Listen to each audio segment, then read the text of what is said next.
In the land of Story Babylon, King Nebuchadnezzar sets up a large gold statue, 90 feet high and 9 feet wide. He issued a decree that people of all nations and languages should fall down and worship this golden image whenever they heard the sound of the horn, pipe, lyre, trigon, harp, bagpipe, and every kind of music. Anyone who refused to worship the statue was to be thrown into a blazing furnace.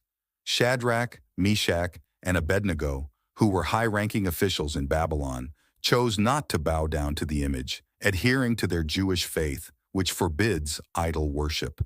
Certain Babylonian astrologers, aware of their defiance, reported this to King Nebuchadnezzar, highlighting that these Jewish men did not serve the king's gods or worship the golden statue he had set up. Upon hearing this, Nebuchadnezzar was furious and summoned Shadrach, Meshach, and Abednego. He offered them one more chance to bow down to the image, warning that if they refused, they would be immediately thrown into the blazing furnace. Furthermore, he challenged them by asking what God could deliver them out of his hands. The three men confidently refused the king's offer, stating that their God was able to deliver them from the furnace and the king's power. However, they declared that even if God chose not to save them, they still would not worship the golden statue. In rage, Nebuchadnezzar ordered the furnace to be heated 7 times more than usual. He commanded some of his strongest soldiers to bind Shadrach, Meshach, and Abednego and throw them into the furnace. The furnace was so hot that the soldiers who carried out the king's order were killed by the flames. King Nebuchadnezzar then observed something astonishing.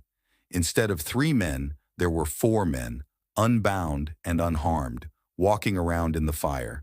The 4th man looked divine, described as having the appearance of a son of the gods. Realizing the miracle, Nebuchadnezzar approached the furnace and called for Shadrach, Meshach, and Abednego to come out. Upon their exit, it was evident to all witnesses that the fire had not harmed them at all. Their hair was not singed, their clothes were unscathed, and they didn't even smell of smoke.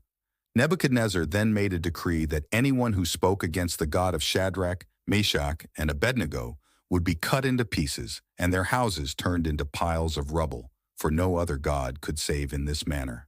Nebuchadnezzar promotes Shadrach, Meshach, and Abednego in the province of Babylon, acknowledging the supremacy of their God.